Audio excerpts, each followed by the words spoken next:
皆さんこんにちは、大沼あゆみです。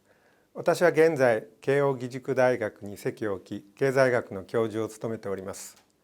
主に環境経済学、例えば生物多様性の保全における経済学など、さまざまな環境問題を経済学的な見地から分析し、環境の保全や持続可能な発展のための政策を研究しています。今日はこれからスリランカにお住まいのモハン・ムナシンゲ教授とリモートによる対談を行います。ムナシンゲ教授は今から30年前、世界銀行の環境政策チーフとして環境経済学の観点から気候変動対策に取り組んだほか、2001年からは7年にわたり IPCC、つまりですね、気候変動に関する政府間パネルの副議長を務められました。現在は自ら設立した研究所において環境と経済に関する研究を続けていらっしゃいます。そしてこの度ムナシンゲ教授は第30回ブループラネット賞を受賞されました。これは1992年に朝日ガラス財団が創設した賞で、地球環境を守るために科学的知識の増進や社会変革に力を尽くした方々の功績をたたえて贈られる国際賞です。ムナシンゲ教授の受賞理由は、経済、社会、環境の3つの観点から持続可能な開発を目指すサステノミックスという考え方や、世界生産のほとんどを消費している富裕層に地球への負荷の低減を促すミレニアム消費目標を提唱したことにあります。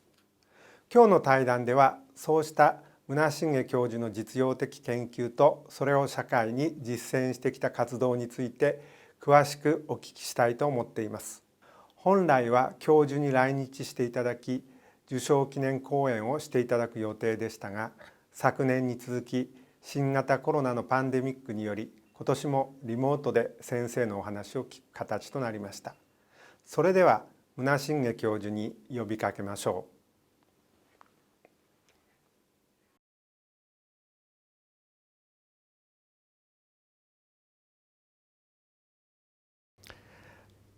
では最初にサステノミクスについてお聞きしたいと思います。ムナシンゲ教授はサステノミクスという概念を1992年に発表しました。サステノミクスを考えるきっかけになった出来事や背景について教えていただけますでしょうか。This is a question with deep roots. Let us discuss first the earlier influences that shaped my thinking, and second, the basic problems of global unsustainability, which motivated me. My strongest motivation was the unsustainable status of the world and the major problems encountered by analysts and practitioners in the 1990s to find practical and comprehensive solutions to the multiple complex problems of sustainable development. So I proposed Sustainomics. Eventually, the BIGG approach emerged as a useful mechanism to overcome such problems and nicely complemented the UN Sustainable Development Goals. Now, it's useful for me to explain the nature of the basic problems humanity faces with a few slides. So the road to Sustainomics and inclusive green growth starts here. Which critical global problems does humanity face? There are many global issues that block sustainable development. There are poverty and inequality, resource shortages, financial sector collapse, pandemics, shocks, conflicts, weak leadership, unsustainable values, climate change, which is worsening all the other issues. These multiple threats are interrelated and synergistic, but our stakeholder interests are divergent. Our responses are uncoordinated, and there is lack of leadership at the top level. We do need a comprehensive strategy. To look at poverty and hunger in 2020, there are 800 million hungry people. Almost 1 in every 9 persons, mainly in Africa and Asia, although China did very well, raising 900 million people out of poverty. If you look at 9 key global resource systems, 4 of them we are exceeding the sustainability limits as a human race. If you look at the summary of key IPCC results, you see now that global warming is proven. Human emissions of greenhouse gases have disturbed the climate system deeply. For the future, continuing climate change will cause great and irreversible harm, mainly to the poor. Fortunately, sustainable development is the best way to limit climate change. If we can make development more sustainable by integrating climate change policies into sustainable development strategy, then we can succeed. Let us now look at the nexus of resource limits, inequity, and poverty. There is a concept called the ecological footprint of humanity, which is the sum total of environmental resources we are using to support human life. In 2012, we needed almost 1.5 planets to sustainably support us. And by 2030, if we continue as we are, we will need almost 2 Earths to sustainably support us. Let us ask who is doing all this consumption. Look at the champagne glass, which shows you the unfair world consumption. 20% of the top leader consumption group in the world, the richest people, consume 85% of the resources. The bottom 20 percentile only consumes 1.4%, and there's a ratio of 60 or 70 to 1. Just imagine 1% of the richest people own more wealth than the remaining 99% of the world's population. 1% of the rich emit 175 times more greenhouse gas per capita than the poorest 10%. And in 2020, after COVID, 2,200 billionaires gained 20% of wealth while millions starved. If we put these 2 facts together, the economic footprint and the unfair consumption, you will see why, when the rich already use more than 1 planet, where are the resources to help the poor? So we have 75 years of unmet goals and broken promises. From 1947, where we started with the Universal Declaration of Human Rights, a brilliant document. We had the Millennium Development Goals, and now in 2015, the SDG. The Universal Declaration of Human Rights in 1947 included all the basic elements of the 17 SDG today. So in 70 years, we have not made much progress. Now, we have to understand that global sustainable development requires good alignment of all productive assets. If we look at the bio-geophysical resource base at the bottom, it supports the productive economic assets like capital, labor, and land. And then you have the financial aggregates like economic growth rates and the stock market performance. Most of us, with a head in the clouds, we are looking at the financial performance. But our feet must be firmly on the ground. We must understand Mother Nature, and the 3 levels must be very closely aligned for the world to function well. But look at what is happening. First, you have asset bubbles, which separate the financial markets from the productive economic base. Then you have poverty and inequality, which is another ugly bubble, 2 billion poor people almost in the world, and high economic growth rates cannot conceal that truth. And finally, you have environmental externalities like climate change, like the pandemic, which separates the productive economic base from natural resources. So if you can see on the left, the person is quite disconnected. And this is now an enjoy now, pay later model, where a few will get rich quickly, but many innocents will pay a heavy price. If you look at how we have deployed resources to deal with these problems, governments gave bailouts of many trillions to help financial markets, particularly the rich companies in the banks. For aid to help the poor, we spend about 160 billion a year, which is very small compared to the bailouts. And for environment, a few $1 billion for including climate change. So world military expenditures were $2 trillion in 2020. Billionaires, as I said, gained a lot of money during COVID.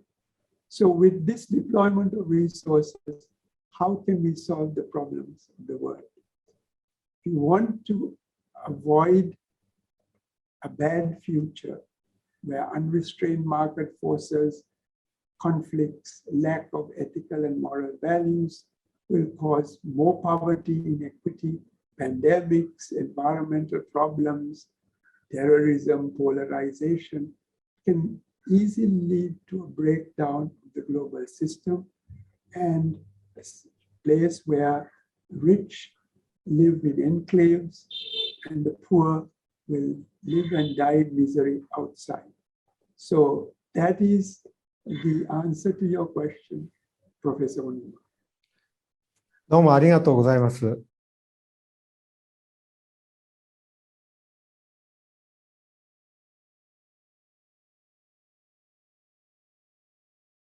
それでは次にですね、このサステノミクスの構成についてお聞きしたいと思います。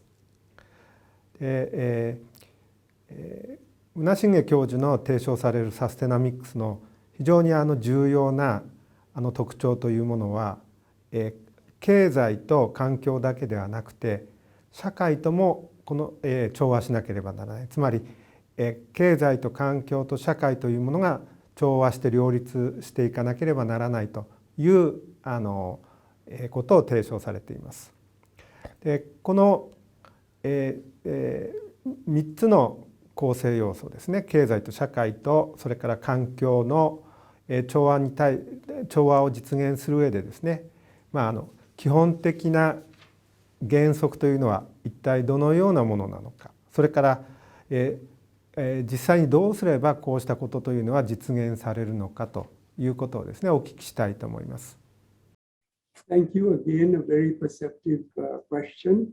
Let me also show you a few more slides to illustrate simply. What are the key concepts to move forward towards a 21st century eco-civilization? We need to address complex, multiple, interlinked issues, and the Sustainomics framework and the balanced, inclusive green growth path were my answers. It was presented in 1992 at the Rio Earth Summit. In the past 30 years, it has been applied worldwide and taught widely. It is open source. Many colleagues have continued to contribute ideas that improve the original framework. The first core concept is called climb the mountain. If you think of sustainable development as a mountain peak, which is covered with clouds, we can't see it, but we can walk up step by step, empowerment, action, and foresight, and eventually we will reach the top. So this is a very practical step-by-step strategy to make development more sustainable, because unsustainable strategies are easy to identify. When we leave this room, we switch off the light. We can turn off a tap. We can plant a tree. And we can do this at the personal, at the level of companies, cities, and eventually the global level. For example, in companies, you have corporate social responsibility, sustainability accounting, triple bottom line, and so on. Now, the second core concept is called harmonizing the sustainable development triangle to balance and integrate. Clearly, we need economic prosperity if we want to raise the poor out of poverty, but we also need to protect the environment to reduce pollution. And we need the social side for empowerment and inclusion, particularly of the poor. And if you take any particular topic like poverty, inequality, sustainability, it has all three dimensions, and that is the way we have to balance and harmonize. For example, we need to avoid investment imbalance. If we have materialistic growth, private profit-driven extreme market forces, corruption and monopolies and so on, this can destroy social and natural capital. The economic built capital is so big. So young people can help to reduce harm to social and natural capital. They must work to protect especially social capital through social media and other means, because this is the mainly undervalued invisible resource. It is the glue that binds society together with values, ethics, and culture and other aspects. The third core concept is in our own minds. We have to transcend boundaries through innovation and fresh ideas. In particular, I would focus on values because we have to replace unsustainable, unethical values, particularly starting with greed, selfishness, and so on. If you look at how wrong values drive unsustainable development, these values like greed, selfishness, violence, and corruption have led to a model of economic maldevelopment. You have unsustainable debt driving growth, waste, overconsumption by the rich, extreme market forces, poverty, and inequality. And that has led to the environmental debt. We have pollution, depletion of natural resources, and so on. We have to break the unsustainable cycle because there is less space for sustainable development with this model. We also need to transcend disciplines to address sustainable development issues. If you look on the left side, you see many issues like social justice and so on, and all the way to biological and physical resources. And on the right, you have disciplines starting with philosophy. You have law, economics, medicine, engineering, physics, mathematics. So we need a transdisciplinary approach to deal with all these complex topics.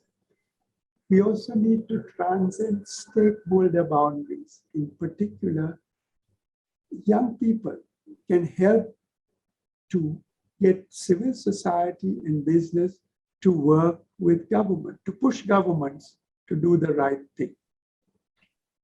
And one thing we need to do is to avoid, for example, stakeholder imbalance. If business is very big, it will control the government.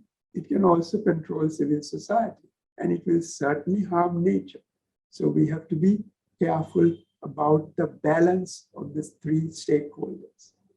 The fourth core concept is very simple. It's just implementation, implementation, implementation. There are many case studies and best practice examples of Sustainomics tools, and I can explain them to you if you contact me later.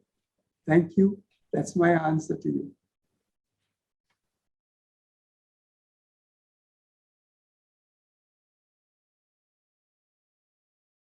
それでは次にですね、ミレニアム消費目標に関してお聞きしたいと思います。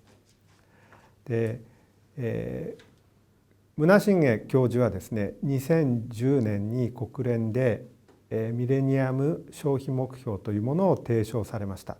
そしてそれはその後、いわゆる SDGs の中の責任ある消費と投資のですね非常に重要なですね構成要素となったわけです。消費者がですねこのミレニアム消費目標に沿ってですね、例えば価格の高い財を受け入れるということになったりですね、それから企業がですね生産方法を効率的に資源を効率的に利用するというものを取るようになった時にですね、これはコストがかかる可能性というのがあるわけですけれども、こうした消費者や企業がですね少しお金を払っても受け入れるというようなことを促進するためにはどのようなことが必要なのかということを教えていただければと思います。Again, a difficult question, but let me see how we can answer this. How can BIGG bring about sustainable consumption and production to have sustainable markets? Well, I think institutionally, a sustainable society will start with a small group of pioneering consumers and producers. You put them together, and eventually you will have it spreading throughout society and sustainable behavior, so that government, civil society, and business work together.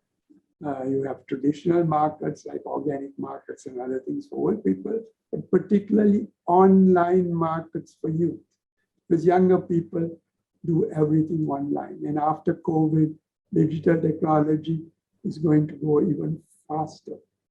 I am working with an international group who are developing sustainable markets internationally. They are nowhere near the size of Amazon, but they have a lot of clients who are looking for sustainable products.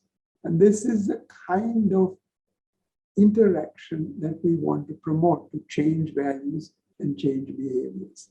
And advertising and other things will also have to come, not to get people to buy more of a product, but buy sustainably and buy carefully. If you look at, for example, food production, it's shown in this slide, you see 1/3 of world food production is lost or wasted, while 800 million people are starving. For example, in the US, about half the food that goes into a home is wasted.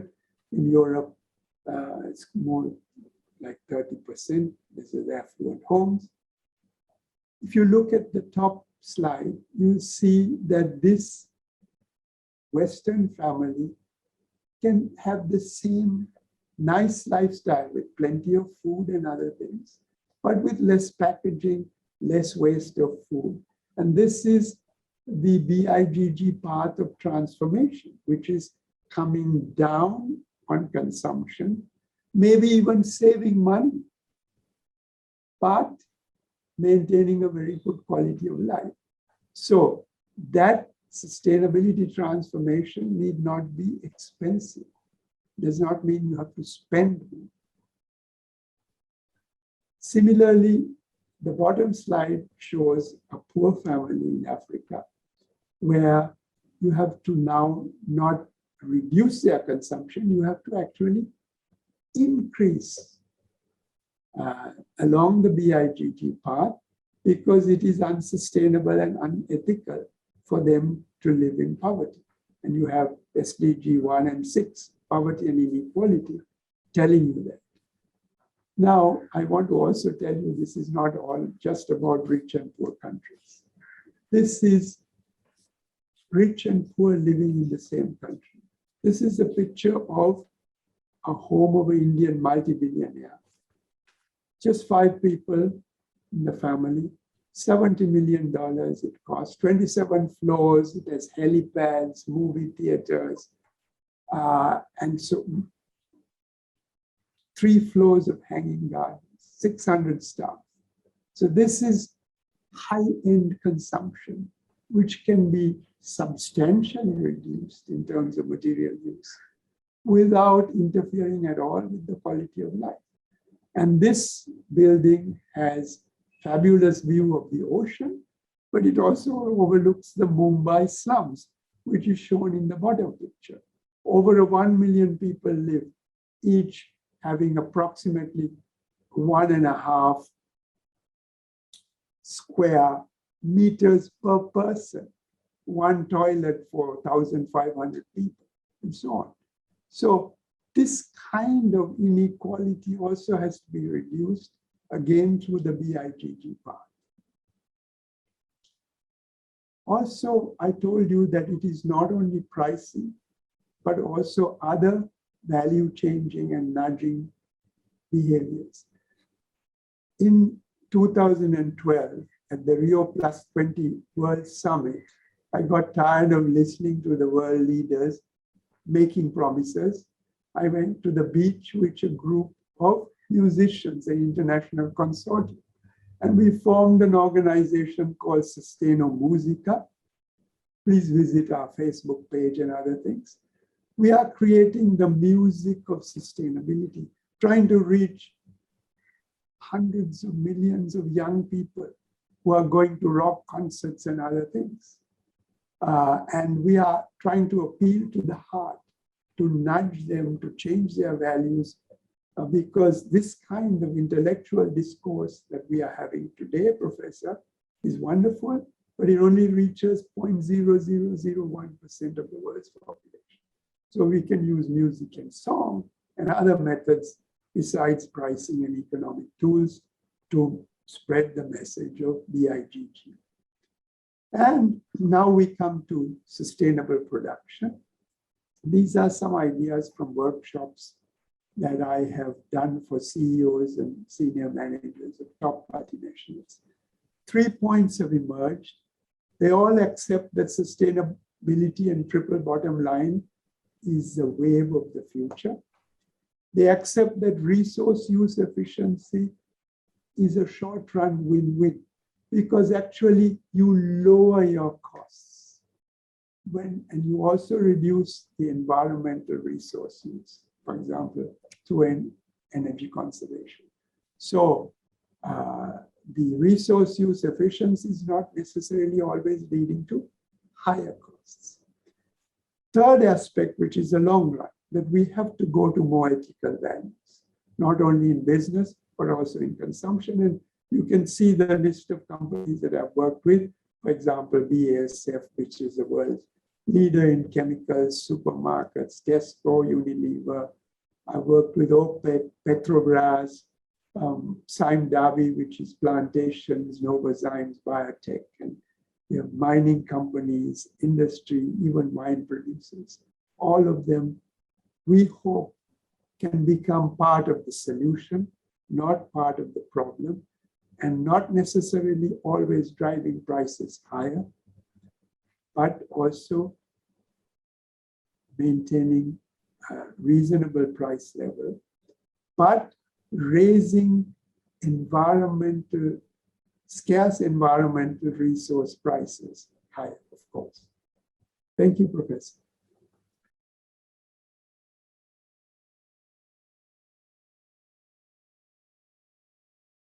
それでは最後に、ムナシンゲ教授から世界の若者に向けて、ぜひ何かメッセージをお願いできればと思います。